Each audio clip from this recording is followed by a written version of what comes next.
Welcome to Quantum Quest Conversations. I'm your host, Megan. And I'm your host, Heidi.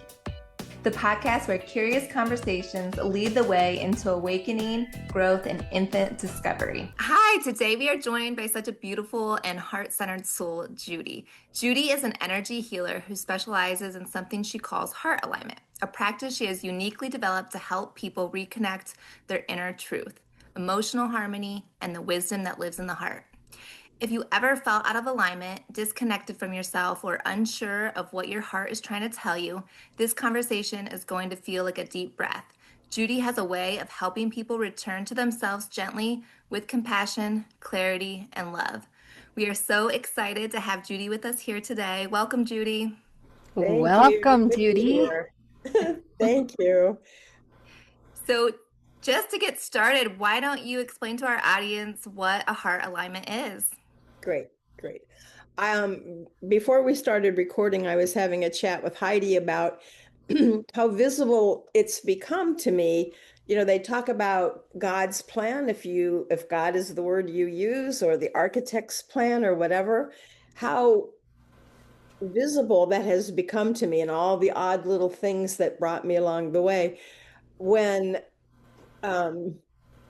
I was studying with Alberto Villoldo with the Four Winds, and it's their I think it's their certified medicine training and energy healing program. But it's a 6-month, very intensive program and breaks a lot of programming. And before I started that, I took a couple other classes, and one of them was a meditation that that I was listening to it, and you listen to it, and something in that meditation, all of a sudden I went, what? And I thought, what? Something's here. And so from just that meditation that I was listening to, it started churning in my mind, and I thought, this is what I think is going on. And it took me a year to actually develop it. And I worked with the cohort that I studied with, and I said, can I practice on you? And they, willingly agreed. But even since then, it has become so much more powerful. One of the things synchronicity that has happened is Suzanne Giesemann now talks about the Hara method. And when I went back to some of the meditations, the Hara, the third Dantian, that's Chinese medicine, Dantian, was mentioned in it. And I thought, I totally missed that the first time. It was a word I didn't know, so I just let it slide by. So all of these little pieces have come together with this really power. To me, it appears to be really powerful. But back to your question, which was, what is it? I think within the last, with just in the last decade or so, scientists have discovered that our human heart, has a cluster of 40 cells that function the same as the cells in our brain, in our cranial brain. And, that triggered the thought to me about, so that's the brain of the chakra system. And I don't have any proof of that, but it's something that I truly believe. I don't have the science behind it. What I do with the heart alignment is invite the person, using an interwoven technique with Four Winds, to get the person to relax and then go into not a hypnosis at all, go into a very, very deep relaxation.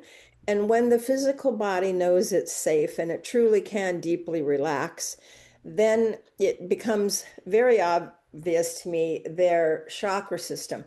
It appears like it sort of comes up, but I think it stays in place and the body relaxes below it, but it becomes way more visible to me. So then I'm able to, I test to see which ones are fully vital and which ones have collected stuff. Like every time that we have an interaction with someone, either we have a response to that or we just let go of it. And the times that we do have a response and we don't take the time to release it, then it makes a little dot or it makes a little like mark in your chakras. And chakras are spinning wheels of energy. Um, and so instead of spinning like they're intended to do, it's an energy center physically between an endocrine gland and a nerve bundle, and they're situated almost where, ancient medicine has said these are your energy centers. And so that I thought that was interesting. But when I go into that, I can actually see, the chakra is spinning. It goes spins, bump, spins, bump, bump, spins, bump, bump, spins. And there can be significant trauma that needs to be cleared. But a heart alignment is really more about just revitalizing those energy centers so that whatever got collected there can just get loosened. And then I do at the end of it an energy clearing so that it all goes back.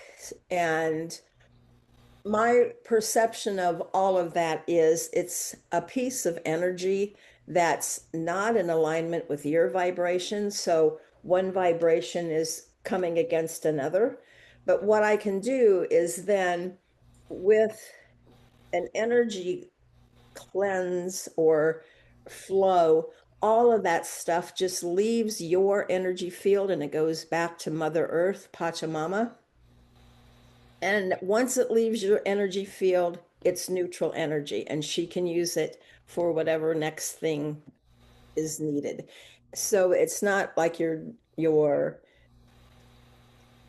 it's not a negative. It's just that while any kind of energy is in your perception field, then you label it and it becomes that. So it's just dumping it. And it's like sticky energy, right? Because once you have that kind of energy, it keeps drawing more of the same. Yes, exactly right.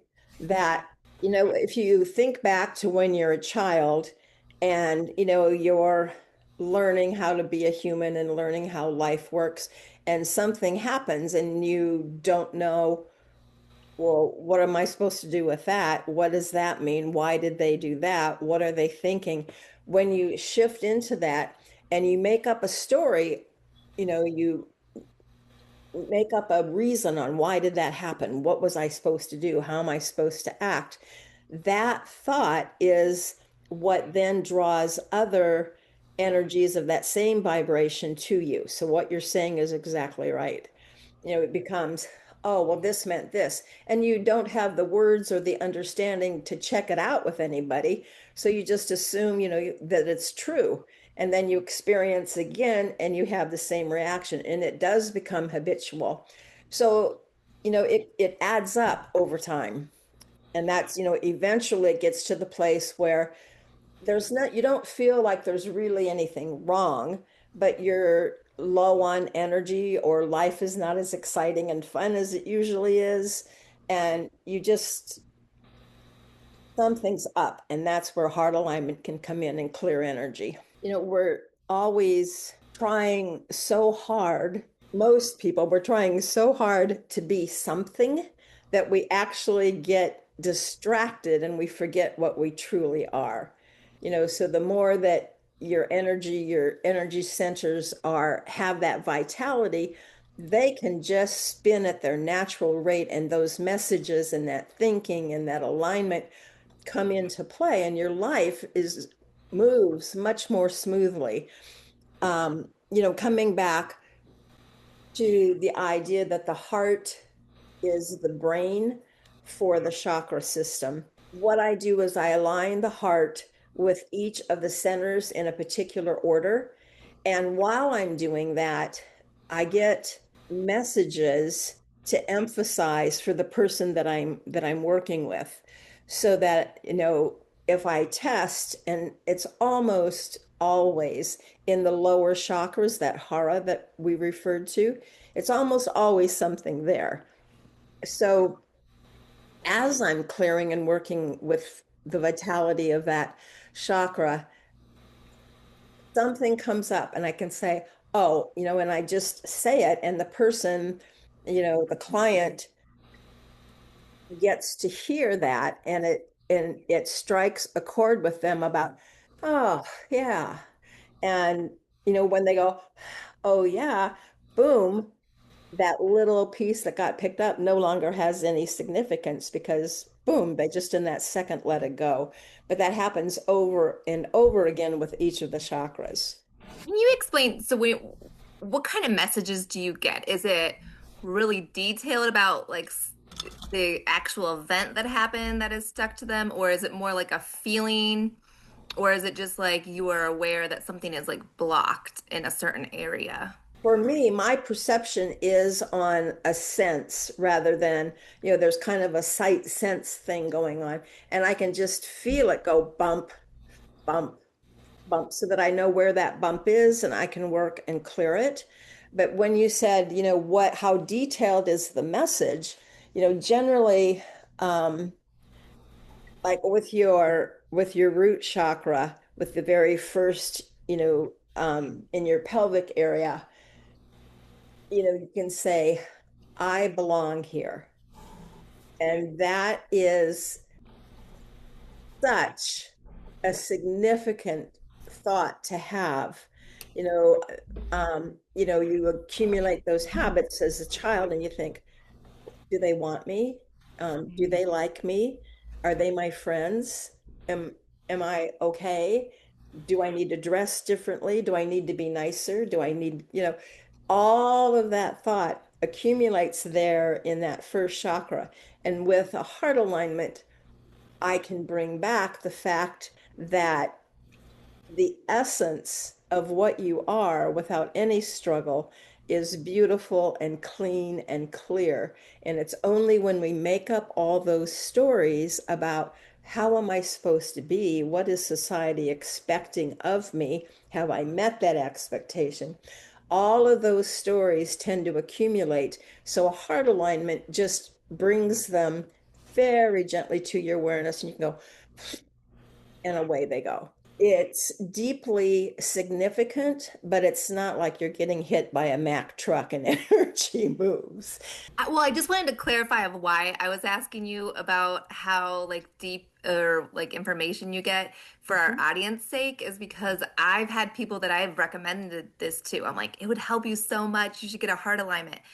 I think people that aren't familiar with like energy work or mediums or anything like that, I think there's that fear of like, oh my gosh, are they going to find out about my past? Oh, are they going to know this about me? And I think it really does deter people from going and getting some help that they, could get and clear their energy. It's that, oh no, what are they going to find out? So I think one, I think it's important to let our audience know that our body does protect us, our soul protects us, and things that we don't want, maybe mediums or energy healers or anything like to go, to know deep detail about, I think we are protected by it. But that's, why I asked, and I just wanted to clarify that. No, I'm really glad that you did because it's the same answer, but it's expressed differently. And I don't see any of that. I don't look to see what caused the stop. I simply see that it's there. And something, soul to soul communication, something, somehow I know to say this chakra represents this, and to remind the person, the client, of the power in that chakra that's available to them. I never look at, this is a brand new enlightenment for me, Megan, that I don't look for the problem. I don't look for the issue, and it doesn't show up. It's more about refocusing on, I don't, it's not that I don't care, but it doesn't matter how it got there. The fact is it's there, and this step moves it. Yes. Yeah. So Thank you for thank that you very much clarification. for asking that question. That was a good one. No problem. So, Judy, I am just amazed about all the good information that you're bringing, and I was taking some notes, and I truly love the what you said that people get lost in wanting to be someone else, that they lose who they're meant to be. I really like that, and it's true. It's like God or a creator, however you guys call it, intentionally created a variety, right? But in this time, especially with social media, everybody wants to be say that we're a box of crayons and you're yellow. Well, everybody wants to be pink because that's the color of the month, and we lose ourselves. And you, Judy, you're an evidential psychic medium. Have you seen an improvement in your healing since you have become a better psychic medium? Yeah, definitely. During the process, it has just clarified for me my vision, my understanding of what's going on.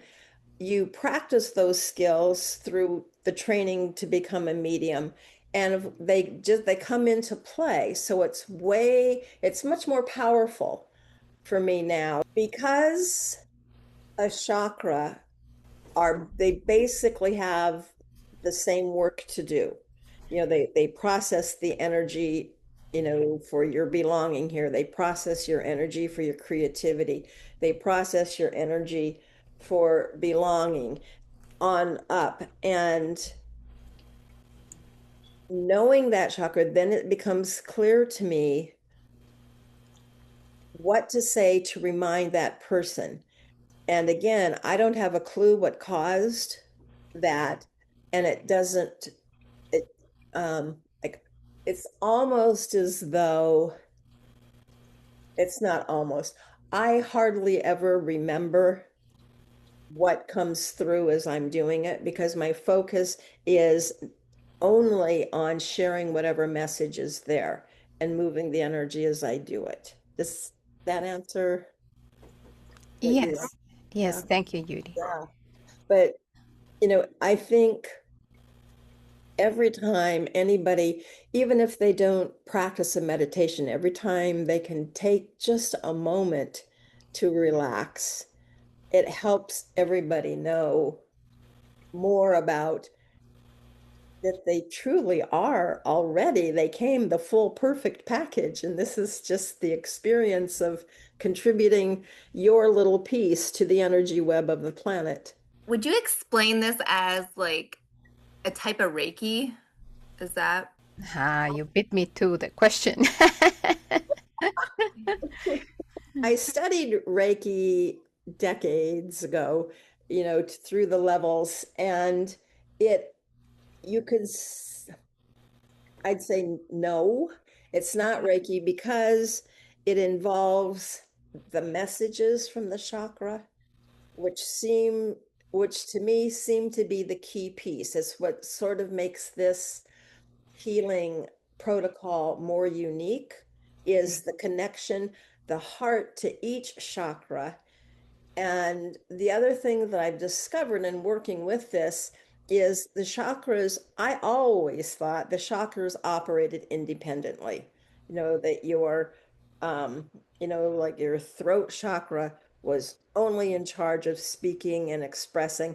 And then I realized through watching this happen when I do the work that one chakra, when it's aligned with the heart and it's back flowing with the whole system, if one chakra goes out of tune a bit, the other chakras can pick that up. They're aware of it because that brain and the heart kind of flows that information to them and they can support each other, which is a whole world I wasn't aware of until I got into this heart alignment thing.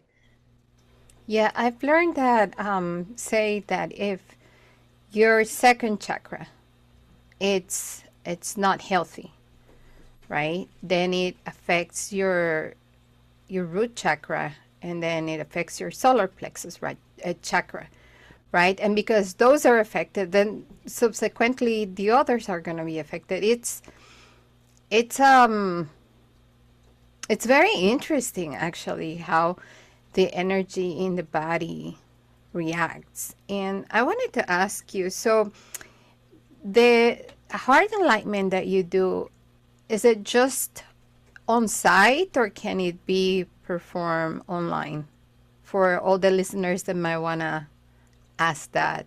So once you learn how to step outside of time and space, I can do this on I prefer to do video so that I can see the person. It's supportive. So either, it's fabulous in person, and some people really like that, and some people um, want to be in touch, but they can't fly out here to meet with me, and so we can do it online. But it's the whole idea that you step outside of space and time. You let your physical body and your physical brain relax, and then that truth is there. You don't have to believe it, but the energy field is there. Yeah, energy doesn't have boundaries, right? I Mm-mm. remember learning that, like, I mean, I didn't know anything about any of this. And it was, a couple years ago when I started getting into like mediumship classes and uh, things like that. And I was like, wait, we could do like practice readings online? Like, wait, I could get a reading. Like, I had no idea. I didn't know I could do it through the phone or do it through like a Zoom call. So I know that, there's going to be a lot of people that listen to this and wonder like how can you do an energy healing, through Zoom or, whatever it is. But it's very, very possible. I actually did a session with Judy and I mean, yeah, we are a million miles away from each other, but the vibration and the energy when she was working on me and aligning, my chakras with my heart, I could just there exactly how she described like they should be spinning. There was certain areas where yeah, it just seemed more like stuck or something and like the energy wasn't flowing when she started working and then all of a sudden like she did whatever she was doing and it released the energy and I physically could feel it in my body just flowing back again. And as she worked up all my chakras, like, and there was some that maybe it was more subtle, and then there was others that it was like very obvious that there had to be some kind of, blockage or something because I could just feel it a little bit stronger. And but my whole body was just like lighting up in just like this vibration, like a high vibration. It was really cool. And then even like the effects afterwards, I just want to say, like, I know I reached out to you afterwards to tell you because I was like, wow, what it does for me was I remember going and seeing like to a family event like the next day and normally there'd be like triggers there, and it wasn't. It was like my whole body just still felt like at peace and the energy was just flowing through me and things that, would have bothered me didn't bother me. So I do highly recommend reaching out to Judy and getting a heart alignment because we are around, negative energy, or I mean, it could even be stuck to us, maybe from childhood or something, things that we've never released. So it, we can't really help it, we're almost like magnets and bad energy can get stuck to us. So I think everybody could use a heart alignment for whatever reason. And One of the things that Alberto said, he says, when you work with energy, you can have 30 years of talk therapy accomplished in 30 seconds. You know, Yes. that, you know, and I am not in any way, shape, or form. Some people need to talk it through. That's just the way it works for them. Megan, one of the things that you said was that you could feel the energy of it. And it reminded me to say that our chakras are spinning, but we don't feel that spinning, like the earth is spinning, but we don't feel that spinning because we've adjust to it. So your chakras are constantly adjusting to, oh, bump, here comes a little bump, but I'm still spinning, and here comes it, and I'm still spinning. So it's not until, you know, that it just, you can handle it for so long, and then come on, can I have a bath? Just, Yeah. Yeah. and it truly is just energy that's out of alignment with your vibration. There's, it doesn't stick. It's not that it can't be released. If it goes too long, then yeah, then the discomfort can turn into disease. And when your energy field is struggling, then your body is trying to react to that, and that's when it goes into disease. I have a couple of questions for you, but I'm going to go one by one, so I don't want to be confused. Sure. And so, how many sessions do you think a person should have? Because I know it can vary from person to person depending what you see, how sticky it is, or how stuck the chakra is. But in average, how many sessions do you do per person? Amazingly, Heidi, generally it takes one. Wow. And the first one, because you bring that beginner's mind to it, it's so easy just to work with it. And then as soon as you have one, then you have an expectation that the second one is going to be, oh, just like that. And it will be, but you've lived a life between sessions, so it'll be different. Um, when I dream about working with other energy healers, is often that you have a sense of how long this is. So if you're the kind of person that is an empath and you pick up energies, you would probably want that support cleansing more often. But it's just highly unique to the individual. And how often do you do it? Like, say a person might want to ask, okay, so is there maintenance like acupuncture per se? Or, once they start, do you recommend doing it every year or how often? There's not, I don't think I would venture into that realm. Um, some of the signs are, you might be more annoyed with things than usual, or you might be more frustrated to do things than usual.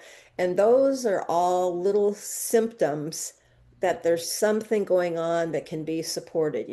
Something has gotten out of alignment, and those are the clues that it's time to perhaps have another one. But it's not like 3 times a week at the gym. At least I'm not aware yet. Let me put it that way. As it evolves, I'm not aware of. I have done, it's not often, but generally by people will just say, it may have been months since I've heard from them. And they'll call and say, it's time. And we do another. So it has everything to do with the way the person is feeling. And once they become aware that a heart alignment is there to support, then it's easier to say, yeah, no, things are not going well. This life has gotten too hard. Life, I can't see my way through it. Those are the hints that tell you that a heart alignment would support that. Thank you, Judy. Have you ever done a heart alignment on a child? No. Do you think you would recommend it? Um, Personally, I think it would be fabulous because if we clear those little bumps early on, That's what I was then thinking. then they've got all that much more powerful, beautiful, pure light available to them, through Yeah. their whole lives. But So- because you can have the experience of whatever it was that caused that bump, Mhm. that's what teaches you about life, but you don't have to hold on to the grudge. It's not grunge. How that? Not a grudge. You can Yeah. just let it go. But Yeah, it's interesting when you were talking earlier about how this energy can just get kind of stuck to us. I just happened to have like a conversation with my daughter who's 8 yesterday, and because of the busyness of life, I feel like we don't get a chance just to sit down and talk like one on one. And it was really interesting. Something that she said to me was like, Mom, I don't know how to talk about my feelings. And like it was a really big statement for her to say. And I was like, I'm glad that you shared that with me. Like, I'm gonna work with you on being able to pull out like your feelings so we can talk about it. So I started just kind of giving her questions that kind of like led to her opening up more about different topics. But there was some things that she like opened up about and told me about, and they were about me, of like things that she kind of like assumed about me. And it was interesting when you were talking earlier because I'm like, how easily that can happen, that we build these stories up in our head of something instead of just like having these open conversations. Like how easy it is to have that spiral effect of now all of a sudden this negative emotion stuck to you. And it really was eye-opening because it was something about me that she was just assuming instead of like asking me about. And kids do that all the time. You know, they're kind of being told that this is adult conversation or they're not, supposed to be part of it. But they hear things, they see things, they're not blind, they're not stupid, they're very, very intelligent and they pick up on feelings. And, we might think we're protecting them by not wanting to go deep into a conversation, which I get there's, adult stuff, but that was very eye-opening to me to be able to have these conversations, but it made me think like, man, I wonder what else she's kind of like, what stories that she's kind of created that she's holding, these different emotions in that could be cleared out. So that's why I was asking. I but really love that question. yeah, and it's just I I just get all of Twitter when I think of containing the damage that we inadvertently do. But it's so right on target for a child to make up that story. And I don't think I would use that word with a child because it dismisses Yeah. the value of it. But when they make up that explanation of about you, it Hmm. never occurs to them to check if they're right. They solve it Right. for themselves and they just keep going.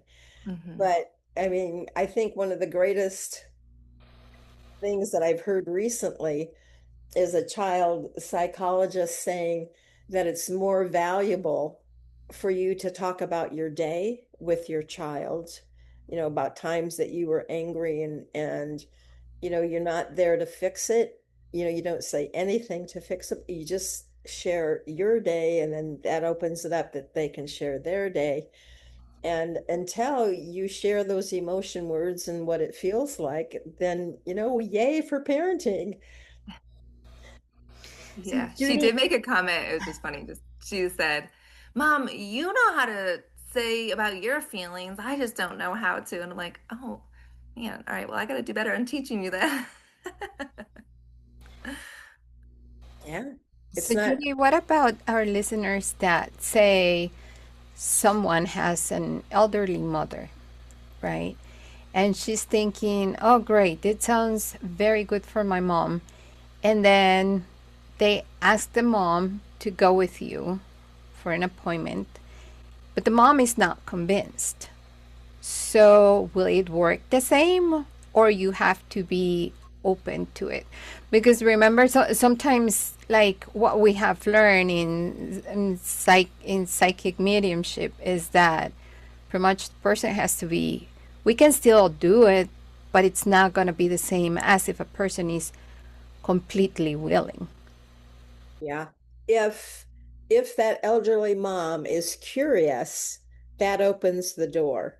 If that mom is adamant, well, that's not going to do any good, then it's really a waste of her time to travel, or to do it or to invest. And I'm willing to try, but it's, if at least the person is curious out, well, maybe that could make a difference. And energy works because energy works.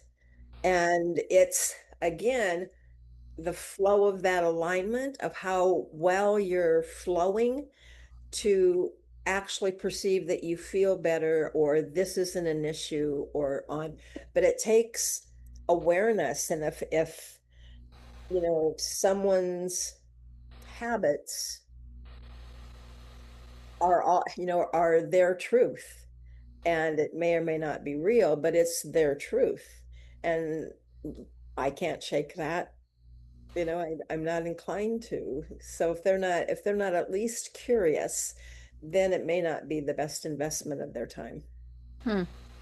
And how about, can you perform heart alignment on animals? I've worked with, um not within I didn't do it with intent. My intent was not to do a heart alignment, but animals, the simple answer is yes. The complicated answer is it wasn't like a human alignment. They're so much cleaner with the way that they operate, and they're so much more honest with themselves about what they are. Um, that I just, I would do like a healing session with an animal, and it was based on a heart alignment, is the closest way to explain it. I'm not yet an animal communicator. It's not like I can hear what they want me to know, but when I work with them, they move their muscles, or they move a leg, or they move in a way, so then I end up touching a different place, and it seems to help. Thank you, Judy.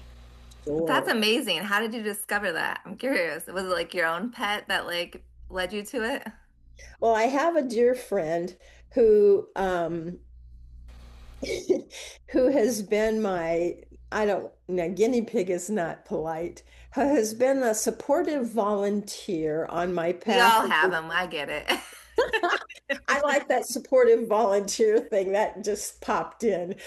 But her dog, they were so worried about him because he had stopped eating, he hadn't gone out, to play, like not even to play, just to go out. And they were so concerned that he was beginning to die.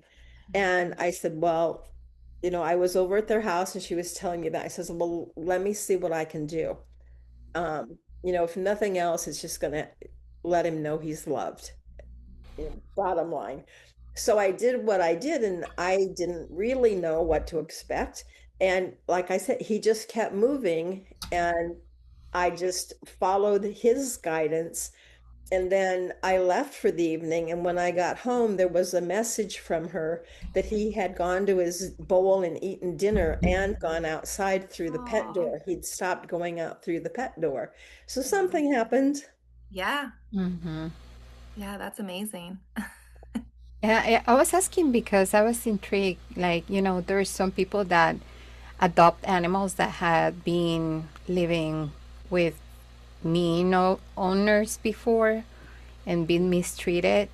And so I was wondering, because sometimes they react and behave as though they're reckless, but it's not that. It's just that they've been hurt and they don't know how to express it. So I wondered, but I think that by the example that you just gave, but the animal that went and ate his food, it can be very, very like enriching for an animal.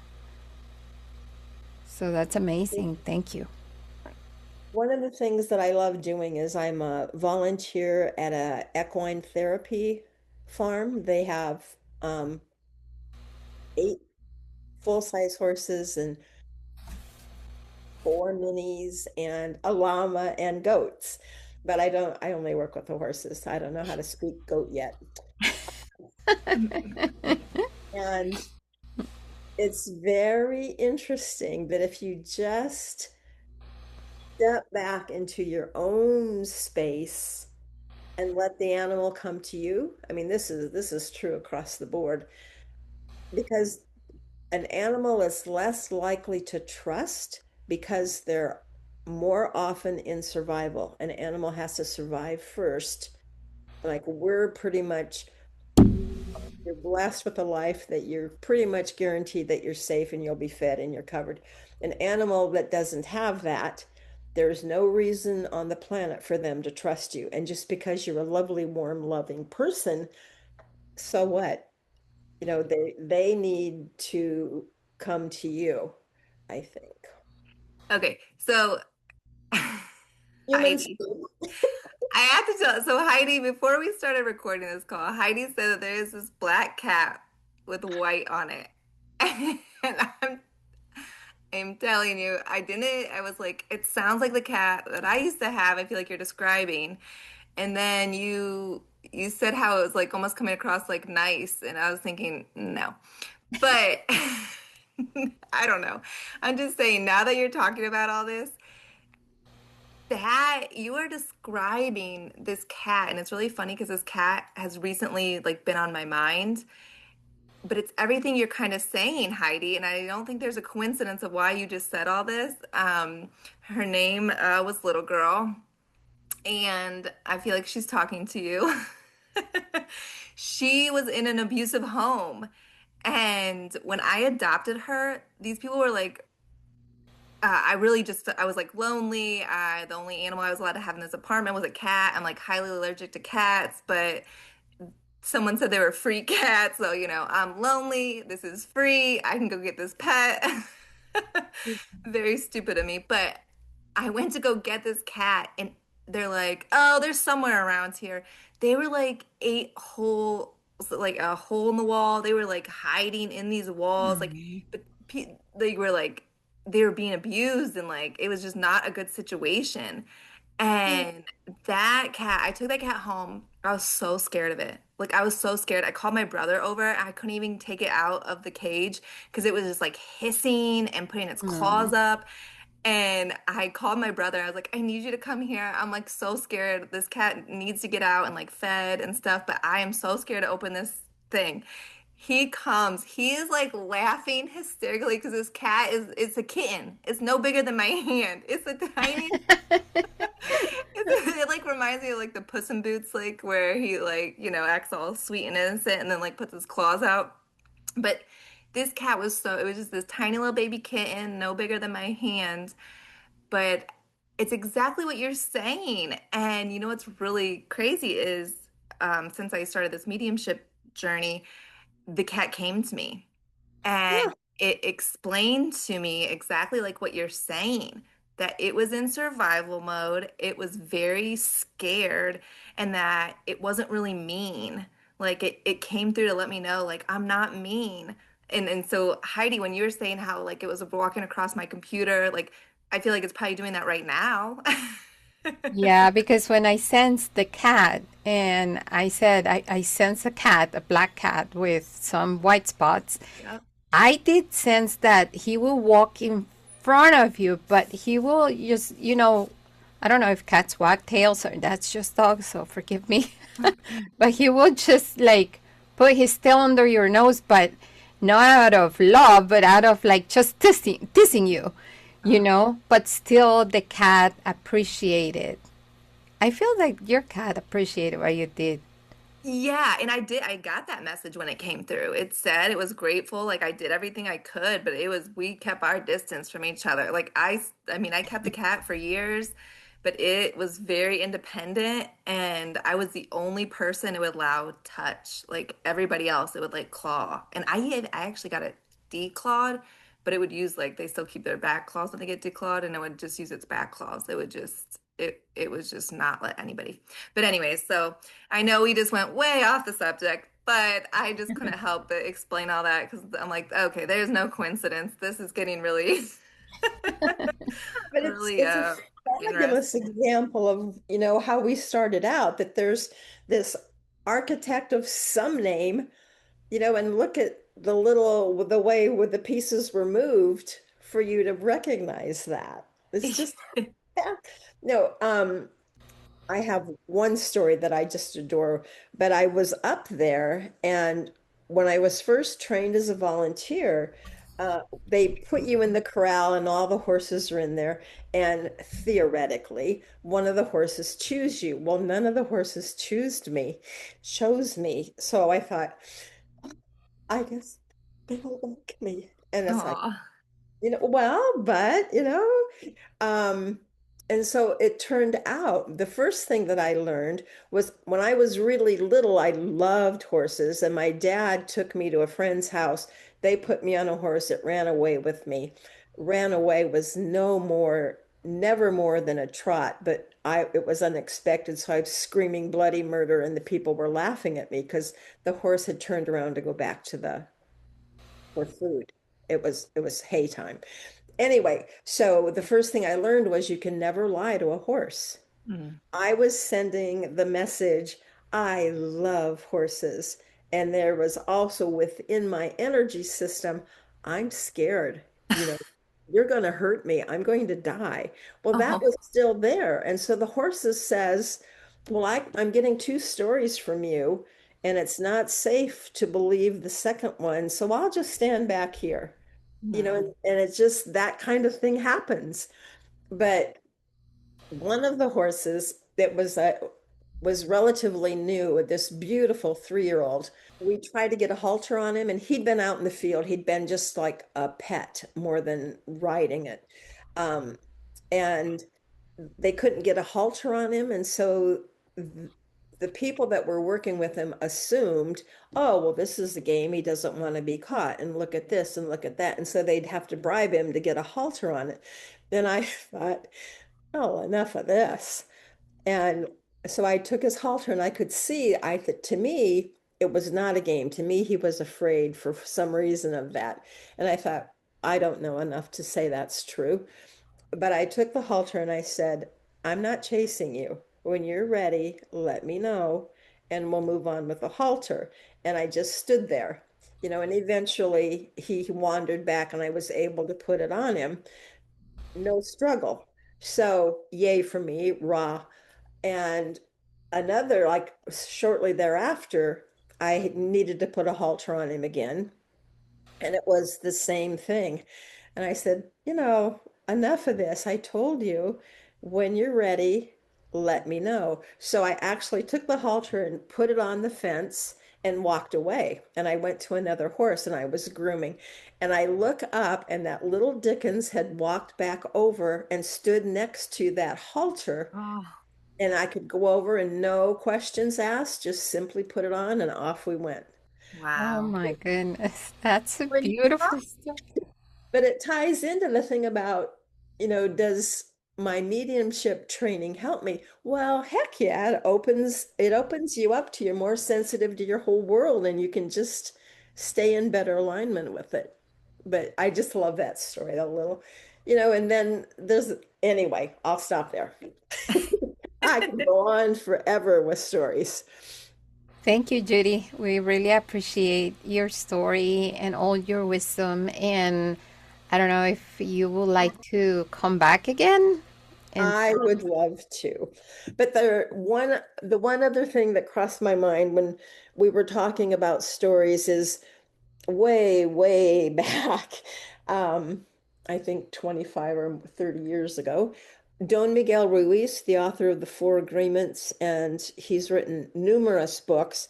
He was the first person that I studied with before he wrote The Four Agreements, when he was just a shaman. And he is the one, Megan, that introduced us.